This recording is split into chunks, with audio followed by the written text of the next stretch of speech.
I spent 6 weeks planning what I thought would be the perfect celebration of our 10-year marriage.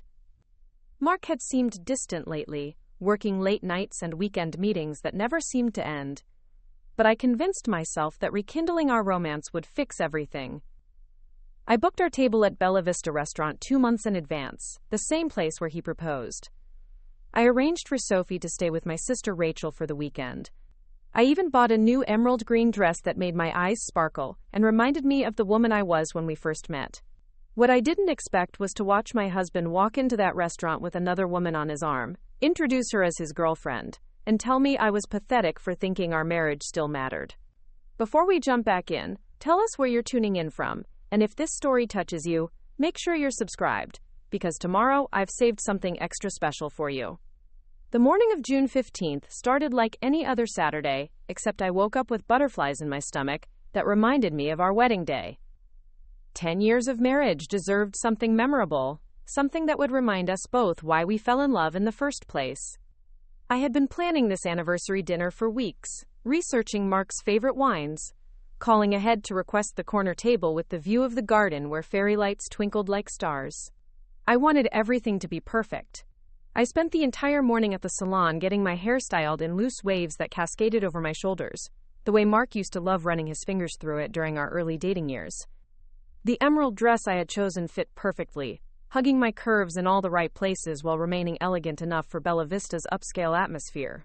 I paired it with the pearl necklace Mark had given me for our 5th anniversary, back when he still remembered important dates without being reminded 3 times. Sophie was excited about her sleepover at Aunt Rachel's house, chattering about the movies they would watch and the cookies they would bake.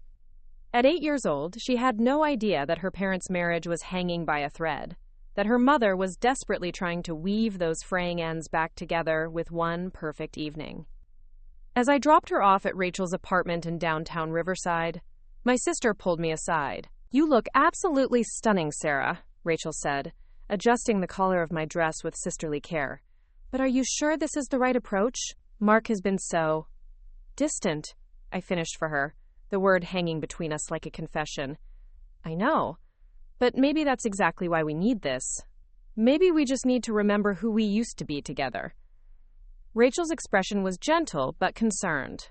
She had been divorced herself 3 years earlier and understood the desperation that comes with trying to save something that might already be lost. "Just promise me you'll take care of yourself tonight, okay? Whatever happens." I hugged her tightly, breathing in the familiar scent of her vanilla perfume. "It's going to be wonderful. I can feel it." The drive back to our house on Maple Street gave me time to rehearse what I wanted to say to Mark over dinner. I had practiced conversations about taking a second honeymoon, maybe somewhere tropical, where we could walk on the beach and remember what it felt like to laugh together. I imagined us sharing dessert and making plans for Sophie's summer vacation, rebuilding the foundation of our family one conversation at a time. Mark was in his office when I arrived home, door closed as usual, the sound of his voice carrying through the walls as he spoke on what seemed like an endless series of phone calls. His marketing business had been growing steadily over the past 2 years, and while I was proud of his success, it felt like that growth had come at the expense of everything else. Family dinners became quick affairs between meetings. Bedtime stories for Sophie became my responsibility alone. Date nights disappeared entirely, replaced by networking events and client entertainment that somehow never included me. I knocked softly on his office door, excitement bubbling in my chest. "Mark? We should start getting ready soon. Our reservation is at 7:30. There was a pause in his conversation, followed by muffled words I couldn't quite make out. Then the door opened, and my husband appeared looking harried and distracted. His dark hair was disheveled from running his hands through it, a habit he had developed during stressful periods. He was still wearing the same wrinkled polo shirt from yesterday, and I noticed he hadn't shaved. "Right, dinner," he said, glancing at his watch with the same expression he might use when remembering a dentist appointment. "Listen, Sarah, something came up with the Henderson account. I might need to handle this tonight." My heart sank, but I forced a smile. "Mark, we talked about this. It's our anniversary. 10 years. Surely the Henderson account can wait until Monday?" He looked at me as if seeing my dress and styled hair for the first time. and something flickered across his face that I couldn't quite read. Guilt, maybe, or annoyance at being cornered. "You look nice," he said absently. "Give me 20 minutes to shower and change. But we might need to keep it short tonight." I wanted to protest, to remind him that I had been planning this evening for weeks, that Sophie was already settled at Rachel's house, that Bella Vista was booked solid, and we were lucky to have gotten this reservation at all. Instead, I nodded and retreated to the living room, trying to preserve the optimism I had been nurturing all day. The 20 minutes stretched into 40, then an hour. I sat on our cream-colored sofa, checking my phone repeatedly and watching the clock on the mantel tick past 7:15. Finally, Mark emerged from upstairs wearing a navy blazer over dark jeans, his hair still damp from the shower. He looked handsome in the way that had first attracted me to him in college, but there was something different about his demeanor. He seemed nervous, checking his own phone constantly and avoiding eye contact. "Ready?" he asked, grabbing his keys from the kitchen counter. "More than ready," I replied, following him to the garage where his silver sedan waited. "I'm so excited to have a whole evening together. It feels like it's been months since we really talked." The drive to Bella Vista was quieter than I had hoped. I tried to fill the silence with updates about Sophie's latest art project and my recent promotion at the nonprofit, where I worked as a marketing coordinator, but Mark's responses were distracted and brief. He kept glancing at his phone when we stopped at red lights, and I noticed his hands gripping the steering wheel tighter than necessary. Bella Vista Restaurant sat nestled in the historic district of Riverside, its outdoor patio strung with twinkling lights and surrounded by flowering jasmine that perfumed the evening air. The hostess recognized us from previous visits and smiled warmly as she led us to our requested corner table. The ambiance was everything I had hoped for. Intimate lighting, soft classical music, and a view of the garden where other couples shared quiet conversations over wine and candlelight. "This is perfect," I said, settling into my chair and reaching across the table to take Mark's hand. "Remember our first date here? You were so nervous you knocked over your water glass." Mark glanced around the restaurant with what looked like impatience rather than nostalgia. "That was a long time ago, Sarah." Our server, a young woman named Christina, approached with menus and a warm smile. "Good evening. Can I start you off with something to drink? Perhaps a bottle of wine to celebrate?"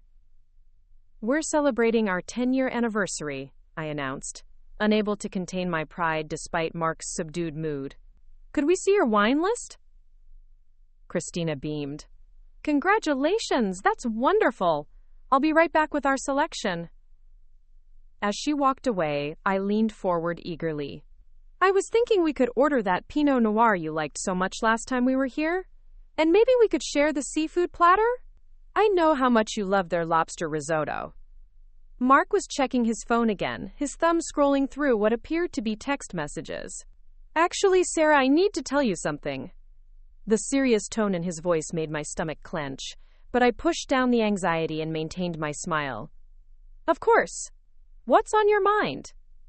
Before he could answer, I noticed a woman approaching our table from across the restaurant. She was younger than me, probably in her mid-20s, with long blonde hair and a figure-hugging red dress that screamed confidence. She moved with purpose, her high heels clicking against the hardwood floor, and she was looking directly at Mark with a familiarity that made my chest tighten. "Mark?" she said as she reached our table, her voice carrying a slight accent I couldn't place. "Sorry I'm late. Traffic was insane."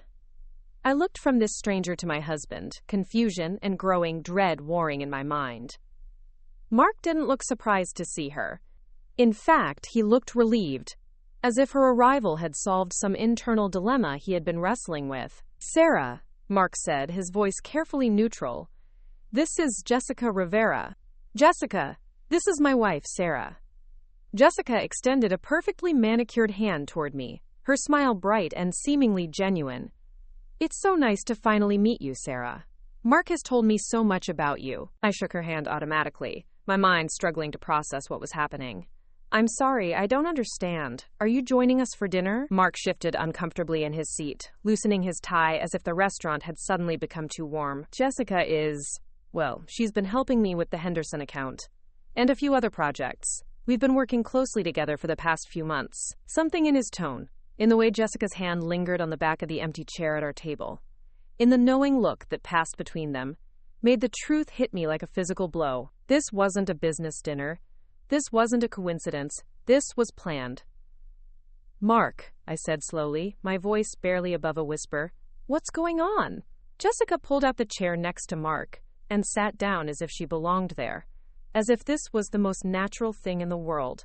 She was beautiful, in a way that made me suddenly conscious of every line around my eyes, every pound I had gained since Sophie was born, every gray hair I had been meaning to touch up. "The thing is, Sarah," Mark began, his words coming out in a rush as if he had rehearsed them, "Jessica and I have been seeing each other. We didn't plan for it to happen, but it did. And I think it's time we were honest about where our marriage stands." The words hit me like shards of glass, each one cutting deeper than the last.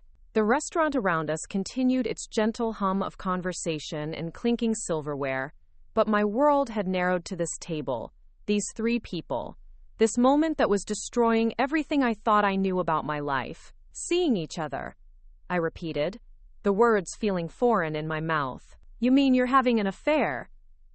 Mark flinched at the directness of my statement, but Jessica reached over and placed her hand on his arm in a gesture that was both possessive and comforting. "We prefer to think of it as following our hearts," she said softly. "Sometimes love finds you when you least expect it." I stared at her, this woman who was sitting at my anniversary dinner and talking about love as if she had discovered it rather than stolen it.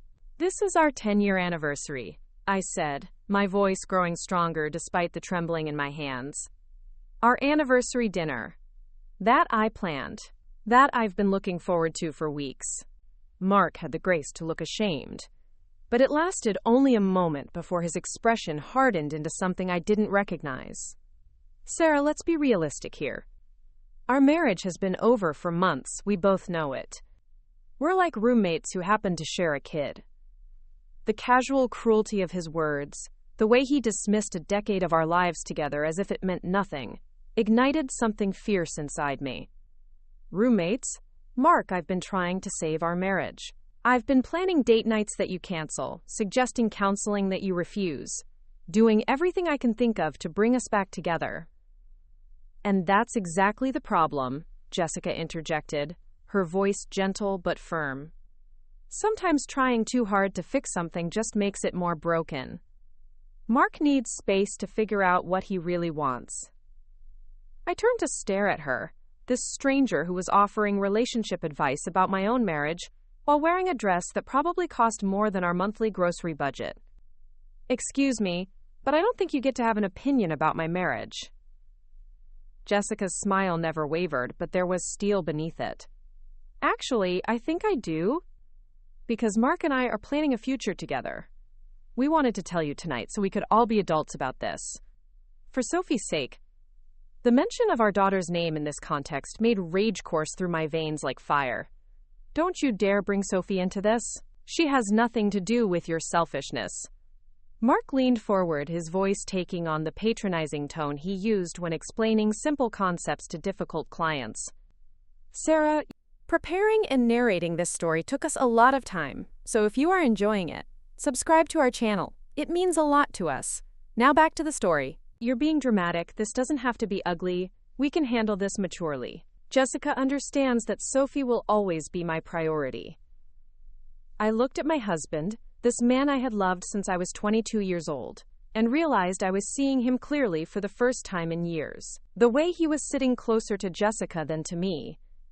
The way he kept glancing around the restaurant as if worried about being seen with his wife. The way he spoke about our marriage as if it was a business contract that had simply expired. "Maturely," I repeated, tasting the bitterness of the word. "You want to handle this maturely.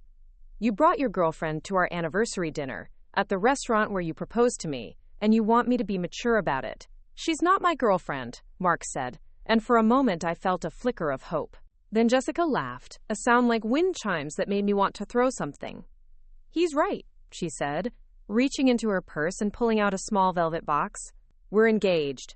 The bottom fell out of my world. I watched in stunned silence as Jessica opened the box to reveal a diamond ring that was easily twice the size of the one Mark had given me 10 years ago. She slipped it onto her finger with practiced ease, as if she had done this many times before. "We wanted to tell you together," Mark said, his voice taking on an almost pleading quality. We thought it would be better coming from both of us. I sat in my chair, wearing the dress I had chosen to seduce my husband back into loving me, staring at the engagement ring his mistress was now displaying like a trophy. The fairy lights that had seemed magical when we arrived now felt garish and mocking. The romantic atmosphere I had carefully orchestrated was being used as the backdrop for the destruction of my marriage. How long? I asked, surprised by how steady my voice sounded. Mark and Jessica exchanged a look, the kind of silent communication that comes from intimacy and shared secrets. 6 months, Jessica answered when Mark remained silent. 6 months. While I was planning Sophie's birthday party, Mark was falling in love with someone else. While I was working extra hours to help pay for his business expansion, he was buying engagement rings for another woman. While I was lying awake at night wondering why my husband never touched me anymore, he was touching her. Sarah, Mark said, leaning forward with what might have been genuine concern. I know this is hard, but we can make this work for everyone. Jessica has some great ideas about co-parenting arrangements. Co-parenting? As if Sophie was a project to be managed, rather than a little girl whose world was about to be shattered. As if this woman who had helped destroy our family was now going to help raise our daughter. I stood up slowly, my legs unsteady beneath me. The entire restaurant seemed to spin slightly, and I gripped the edge of the table to steady myself. I need a moment. I walked toward the restroom on legs that felt disconnected from my body, passing tables full of couples who were celebrating anniversaries and birthdays and ordinary Saturday nights together. In the bathroom mirror, I looked at myself and saw a stranger. My carefully styled hair was still perfect. My makeup hadn't smudged, but my eyes held an emptiness I had never seen before. When I returned to the table, Mark and Jessica were holding hands and speaking in low, intimate tones. They looked up at me as I approached, their faces wearing matching expressions of cautious sympathy, as if I was a mental patient who might become unpredictable at any moment. Feeling better? Jessica asked, her tone sickeningly sweet. I sat down and picked up my water glass, taking a long sip to buy myself time to think. Actually, I have a question. Mark looked relieved, as if my calm demeanor meant the worst part was over. Of course. What do you want to know? I looked directly at Jessica, noting the way she kept unconsciously twisting her new engagement ring around her finger. How does it feel to be with a man who's willing to humiliate his wife of 10 years in public? Because if he'll do it to me, what makes you think he won't do it to you? Jessica's composure slipped for just a moment, uncertainty flickering across her features. But Mark jumped in before she could respond. That's enough, Sarah, he said, his voice sharp with annoyance. You're being pathetic. This is exactly why our marriage didn't work. You always have to make everything about you. Always have to be the victim. Pathetic. The word hung in the air between us like a slap. I had spent weeks planning this dinner, months trying to save our marriage, years supporting his dreams and raising his daughter and building the life he claimed he wanted. And now I was pathetic for caring. Something crystallized inside me in that moment, something hard and clear and unbreakable. I stood up again, this time with purpose rather than shock.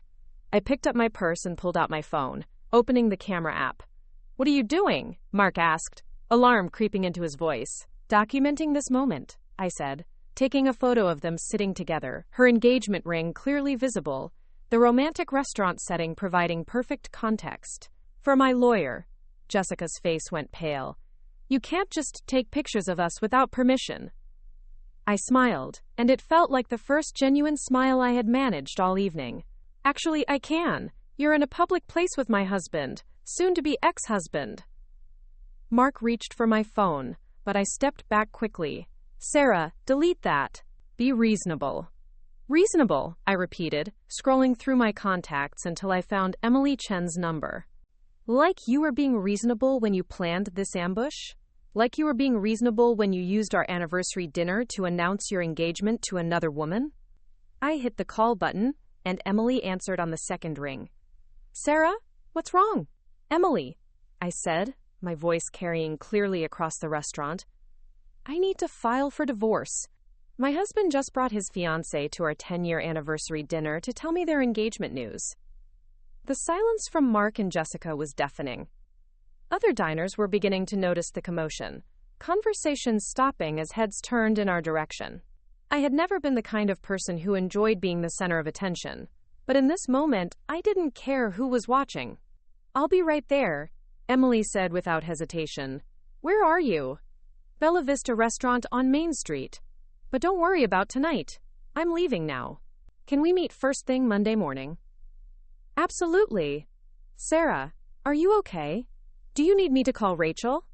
I looked at Mark, who was slumped in his chair with his head in his hands, and at Jessica, who was frantically texting someone on her phone. "I'm gonna be fine," I said, and meant it. After hanging up, I pulled 3 $20 bills from my wallet and placed them on the table. "That should cover my water," I said. "Congratulations on your engagement. I hope you'll be very happy together." I turned to walk away, then paused and looked back at Mark. "Oh, and Mark? I'll be filing for full custody of Sophie. I don't think a man who calls his wife pathetic in public is someone I want making decisions about my daughter's future." The last thing I saw before walking out of Bella Vista Restaurant was Jessica grabbing Mark's arm and hissing something urgent in his ear, their fairy tale announcement having turned into something much more complicated than they had planned. As I walked to my car, my phone buzzed with a text from Rachel. "How's dinner going? You two lovebirds having fun?" I sat in my car for a moment, staring at the message and feeling the surreal nature of the evening wash over me. 3 hours ago, I had been a married woman planning a romantic evening with her husband. Now I was about to become a single mother starting over at 32. But as I drove home through the quiet streets of Riverside, past the houses where other families were probably settling in for ordinary Saturday nights together, I realized something that surprised me. For the first time in months, I felt like I could breathe freely. The anxiety that had been my constant companion, the desperate need to fix something that was already broken, the exhausting effort of loving someone who had stopped loving me back, all of it was gone. Mark had called me pathetic, but sitting in that restaurant watching him parade his mistress around like a prize, I had realized who was truly pitiable. It wasn't the woman who had fought for her marriage. It was the man who had thrown away a decade of love for someone who didn't even know his daughter's middle name. The drive home from Bella Vista felt like traveling through a different universe than the one I had left just hours earlier. Every familiar landmark along Riverside Avenue seemed foreign, as if I was seeing them through new eyes that belonged to someone else entirely. The gas station where Mark and I used to stop for coffee during our early morning weekend drives together. The park where we had taken Sophie for her first attempts at riding a bicycle without training wheels. The flower shop where Mark used to buy me daisies every month during our first year of marriage, back when he still believed in romantic gestures that didn't require a special occasion. Now those memories felt like artifacts from someone else's life, museum pieces behind glass that I could observe, but no longer touch. The woman who had cherished those moments was gone, replaced by someone harder and clearer and angrier than I had ever imagined I could become. My hands gripped the steering wheel so tightly that my knuckles had turned white, and I realized I was driving faster than usual, as if speed could somehow distance me from what had just happened. When I pulled into our driveway on Maple Street, the house looked exactly the same as when I had left it hours earlier, but everything felt different. The cheerful yellow paint that I had insisted on 3 years ago now seemed naive and optimistic in a way that embarrassed me. The flower boxes that I tended every weekend were blooming with petunias and marigolds, innocent and colorful and completely oblivious to the fact that the marriage that had planted them was now dead. I sat in my car for several minutes, staring at the front door and trying to process the enormity of what came next. Inside that house were 10 years of shared possessions, joint bank accounts, mortgage papers with both our names, photo albums documenting a love story that had apparently ended months ago without my knowledge.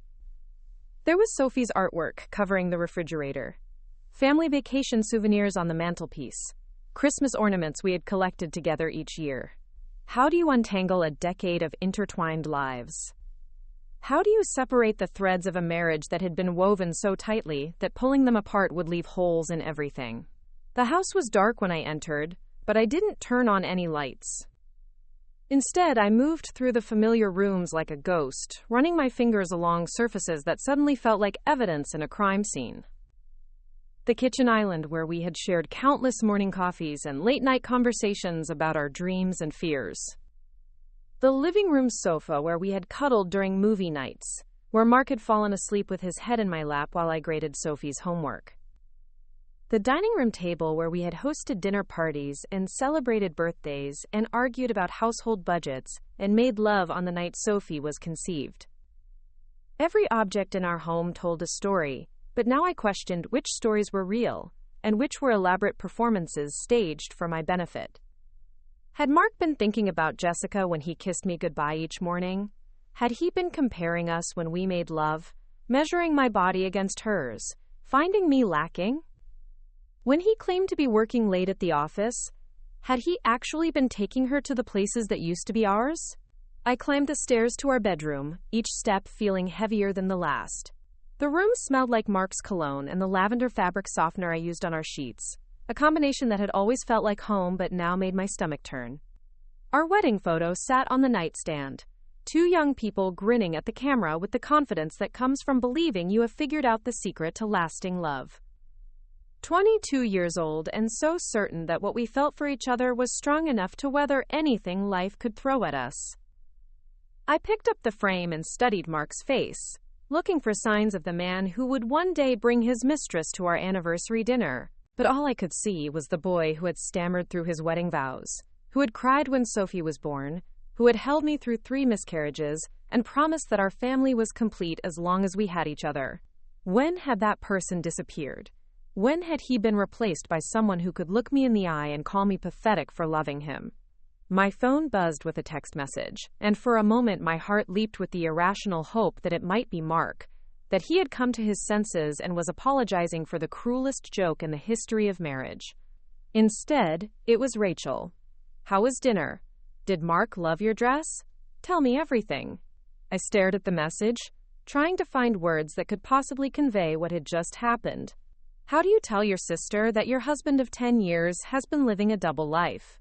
How do you explain that the man she had stood beside as maid of honor, who had become like a brother to her, who played board games with her kids during family gatherings, was actually a stranger wearing a familiar face? Instead of responding immediately, I walked to our closet and began pulling Mark's clothes from their hangers. Suits and casual shirts and jeans and the ridiculous Hawaiian shirt I had bought him as a joke last Christmas. With each item I threw onto the bed, I felt something loosening inside my chest, as if I was physically removing the weight of a marriage that had been suffocating me without my realizing it. The bedroom filled with piles of his belongings, ties and shoes and books, and the electric toothbrush he was obsessive about using, his watch collection that he had been building since college, the cufflinks his father had given him on our wedding day, 10 years of accumulated possessions that would need to be divided and distributed and fought over by lawyers who charged by the hour to referee the dissolution of love. When I reached the back corner of the closet, my fingers found something that made me freeze. Hidden behind his winter coats was a small gift bag from an expensive jewelry store downtown, the kind of place where engagement rings cost more than most people's cars. My hands shook as I opened it and found a receipt dated 3 weeks ago. Not 6 months, as Jessica had claimed. 3 weeks. Which meant Mark had bought her engagement ring while I was planning our anniversary dinner, while I was arranging for Sophie to stay with Rachel, while I was getting my hair styled and choosing the perfect dress to win back my husband's attention. The receipt showed a purchase price that made me sit down hard on the bedroom floor. $15,000 for a ring he had given to another woman while our joint savings account was being depleted to pay for Sophie's summer camp and my student loan payments. Money we had saved together, sacrificed for together, earned through years of shared effort and compromise, had been spent on a symbol of his commitment to someone else. I photographed the receipt with trembling hands, adding it to the evidence I was unconsciously collecting for the divorce proceedings that would inevitably follow. Then I called Rachel, because I needed to hear a familiar voice before the reality of my new situation completely overwhelmed me. She answered on the first ring, her voice bright with curiosity. "Sarah! Perfect timing, I just put the girls to bed." Sophie is such an angel, by the way. She helped me make chocolate chip cookies and told me all about her plans for summer vacation. So tell me everything about tonight. Did Mark finally remember how to be romantic? I opened my mouth to speak and found that no words would come. The magnitude of what I needed to tell her felt impossible to compress into a phone conversation. Where do you begin when your entire life has been revealed as an illusion? Sarah? Rachel's voice shifted from excitement to concern. Honey, are you there? What's wrong? He brought her with him, I finally managed to say, my voice sounding strange and hollow in the darkness of my bedroom. To our anniversary dinner, he brought his fiancée. The silence on the other end of the phone stretched so long that I wondered if the call had been disconnected. When Rachel finally spoke, her voice was barely above a whisper. What did you just say? So I told her everything. About Jessica Rivera and her red dress and her diamond ring that cost more than our car. About Mark's casual announcement that their marriage was just following their hearts. About being called pathetic for caring about my 10-year anniversary. About the receipt I had just found proving that he had been lying about the timeline of his affair. About the photos I had taken, and the divorce lawyer I had already called. Rachel listened without interrupting, and I could hear her crying softly as the story unfolded. When I finished, she was quiet for a long moment before speaking. I'm coming over, she said firmly. Right now. Sophie can spend the night here, and I'm coming to be with you. You don't have to do that, I protested, though every part of me wanted her there. It's late, and you have the kids to think about. Sarah Elizabeth Thompson, she said, using my full name the way our mother used to when we were children. My sister's husband just destroyed her life in a public restaurant on their anniversary. I'm coming over, and we're going to figure out what happens next. While I waited for Rachel to arrive, I continued going through Mark's belongings with a methodical determination that surprised me. In his dresser drawer, I found a credit card statement I had never seen before, showing charges at restaurants and hotels that we had never visited together. Flowers sent to an address I didn't recognize, jewelry purchases beyond the engagement ring, a paper trail of an entire relationship that had been funded, at least partially, by money from our joint accounts. The evidence painted a picture of a man who had been living two completely separate lives with remarkable skill and dedication. Work dinners that were actually romantic dates. Weekend business trips that were actually romantic getaways. Late nights at the office that were actually spent in Jessica's apartment. I had been married to a person who didn't exist. A carefully constructed character designed to keep me from discovering the truth about who my husband really was. When Rachel arrived, she found me sitting on our bedroom floor, surrounded by stacks of Mark's clothes, and holding the jewelry store receipt, like a piece of evidence from a crime scene. She took one look at my face and immediately sat down beside me, pulling me into the kind of fierce hug that only sisters can give. Oh, sweetheart, she whispered into my hair. I'm so sorry. I'm so incredibly sorry. I had been holding myself together through sheer force of will since leaving the restaurant. But Rachel's presence and her unconditional support finally broke something loose inside me. I cried for the first time since discovering Mark's betrayal. Not the quiet tears of shock and disbelief, but deep, wrenching sobs that seemed to come from the bottom of my soul. I cried for the 10 years I had invested in a marriage that had been a lie. I cried for Sophie, who would have to learn that families could be broken by selfishness and cruelty. I cried for the woman I had been that morning, getting ready for an anniversary dinner with such hope and excitement. I cried for all the plans we had made together that would never happen now. The second honeymoon we had been saving for, the house renovations we had been discussing, the possibility of giving Sophie a little brother or sister. But mostly I cried for the realization that the man I had loved with everything I had was never real. The Mark who had held my hand during my father's funeral, who had coached Sophie's soccer team, who had surprised me with breakfast in bed on random Sunday mornings, was just a performance. An elaborate show designed to keep me content and unsuspecting, while he built a real life with someone else. Rachel held me while I cried, stroking my hair and murmuring the kinds of comforting words that can't fix anything but somehow make the pain more bearable. When my tears finally subsided, she helped me gather up Mark's scattered belongings and put them in garbage bags that we carried to the garage. You don't have to make any permanent decisions tonight, she said as we worked. But you also don't have to sleep surrounded by his things. As we cleared the bedroom of Mark's presence, Rachel asked the practical questions I wasn't ready to think about yet. Did I want to change the locks? Should I freeze our joint bank accounts? Did I need her to call our parents and explain what had happened? Each question represented another thread of our shared life that would need to be cut, another connection that would need to be severed. The first thing you need to do is protect yourself financially, Rachel said as we loaded the last of the garbage bags into her car. She would take them to Mark, she said, so I wouldn't have to see him until I was ready. Emily will help you with that on Monday, but tonight you should make sure he can't empty your accounts or max out your credit cards.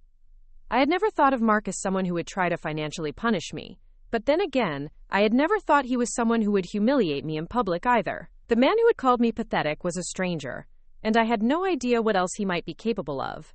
We spent the next hour on my laptop, changing passwords and transferring money and documenting every asset we owned together. Rachel made lists in her neat handwriting while I clicked through bank websites and investment accounts, creating a paper trail that would protect me from whatever Mark might try to do once he realized I was serious about divorce. Look at this, Rachel said, showing me her notepad where she had been calculating our joint assets. Sarah, you contributed way more to this marriage financially than you probably realize. Your salary, your inheritance from Grandma Helen, the money you made selling your car when Sophie was born. You have every right to half of everything, and probably more considering what he's been doing. I had never thought of our marriage in terms of financial contributions and assets before. Money had always been something we shared, decisions we made together, goals we worked toward as a team. But now I was forced to view our entire relationship through the lens of legal dissolution, reducing 10 years of love and partnership to line items on a spreadsheet.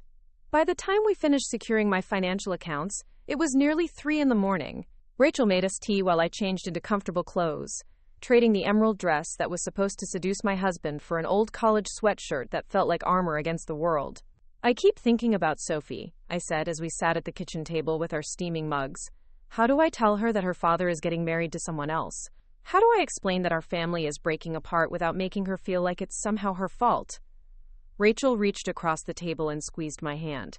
You'll figure it out. You're an amazing mother, and Sophie knows how much you love her. Kids are more resilient than we think. And she'll be okay, because you'll make sure she's okay. I don't feel like an amazing anything right now, I admitted. I feel like the stupidest woman in the world. How did I not see this? How did I live with someone for 10 years and not know they were capable of something like this? Because you loved him, Rachel said simply. Because you trusted him the way you're supposed to trust your husband. Because you believed that the vows you made to each other meant something. None of this is your fault, Sarah. Not one single bit of it. We talked until sunrise, planning strategy and sharing memories, and trying to make sense of something that would probably never make sense. Rachel told me about her own divorce, how the first few months had felt like living in a foreign country where she didn't speak the language, but how eventually she had built a new life that was better than her old one in ways she couldn't have imagined. It's going to be hard, she said as the early morning light began filtering through the kitchen windows. Probably harder than anything you've ever done. But you're going to survive this. And you're going to thrive. I know you will. When Mark finally came home at 8 a.m, looking haggard and defensive, Rachel and I were ready for him. We had spent the night preparing for this confrontation, gathering evidence and making plans, and building the emotional strength I would need to face the man who had destroyed our marriage. He walked into the kitchen expecting to find me broken and willing to negotiate, ready to discuss custody arrangements and property division like rational adults. Instead, he found 2 determined women who had spent the night documenting his financial infidelity and preparing for legal war. Sarah, he began, his voice taking on the conciliatory tone he used when trying to smooth over business disputes. I know last night was a shock, but I think if we can just talk about this calmly. The only thing we need to talk about, I interrupted, sliding a stack of printed bank statements and credit card bills across the table toward him, is how you're going to pay me back for the money you stole from our joint accounts to finance your affair. His face went pale as he looked at the evidence Rachel and I had compiled. Receipts from romantic dinners charged to our shared credit card. Hotel bills from weekend getaways he had claimed were business trips. The $15,000 engagement ring purchased with money we had saved together for Sophie's college fund. This isn't stealing, he said weakly. These are our accounts. I have every right to... You have every right to spend our money on another woman? Rachel asked, her voice sharp with disbelief. You have every right to buy engagement rings for your mistress while your wife is trying to save your marriage? Mark's eyes darted between us, and I could see him calculating how much trouble he was actually in. You don't understand the situation. Jessica and I, what we have is real. Sarah and I have been over for months. We've just been going through the motions. Going through the motions, I repeated, standing up and walking to the refrigerator where Sophie's latest artwork was displayed with colorful magnets. Is that what you call it when I planned our anniversary dinner? When I arranged childcare and bought a new dress and spent weeks looking forward to an evening with my husband? I pulled down one of Sophie's drawings, a crayon masterpiece depicting our family of 3 standing in front of our house under a bright yellow sun. Is that what you call it when your daughter draws pictures of her family and includes you in them? When she talks about wanting to be like Daddy when she grows up? Mark flinched as if I had struck him. Don't use Sophie to manipulate me. This is between us. No, I said firmly. This involves all of us. Sophie, me, even Jessica, whether she realizes it or not. Your choices affect everyone, Mark. Your lies have consequences beyond just your own feelings.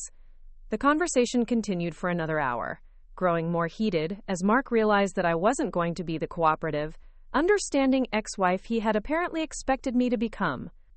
He wanted to divide our assets amicably, to co-parent Sophie without drama, to somehow maintain the fiction that he was a good person who had simply fallen out of love and made the brave choice to follow his heart. But I was no longer interested in protecting his self-image or making his transition to a new life easier. He had made his choices without considering my feelings or Sophie's well-being. Now he would have to live with the consequences of those choices, including a contentious divorce and an ex-wife who was no longer willing to enable his selfishness. When he finally left to collect his belongings from the garage, where Rachel had neatly stacked his garbage bags, I felt something shift inside me. The woman who had been desperate to save her marriage was gone, replaced by someone stronger and angrier, and more determined than I had ever imagined I could become. That afternoon, while Sophie was still safely at Rachel's house, I called Emily Chen and scheduled an emergency meeting for Monday morning. Then I called a locksmith and had every lock in the house changed. By evening, I had contacted our mortgage company, our insurance providers, and Sophie's school to inform them of our change in marital status. Each phone call felt like removing another chain that had been binding me to a life that was never as real as I had believed it to be. With every step I took toward independence, I felt stronger and more capable of handling whatever came next. Mark had called me pathetic for fighting for our marriage, but as I stood in our kitchen that night, surrounded by the evidence of his betrayal and the beginning of my new life, I realized he was wrong. I wasn't pathetic for loving someone who didn't deserve it. I was powerful for finally choosing to love myself enough to walk away. Up next, you've got 2 more standout stories right on your screen. If this one hit the mark, you won't want to pass these up. Just click and check them out.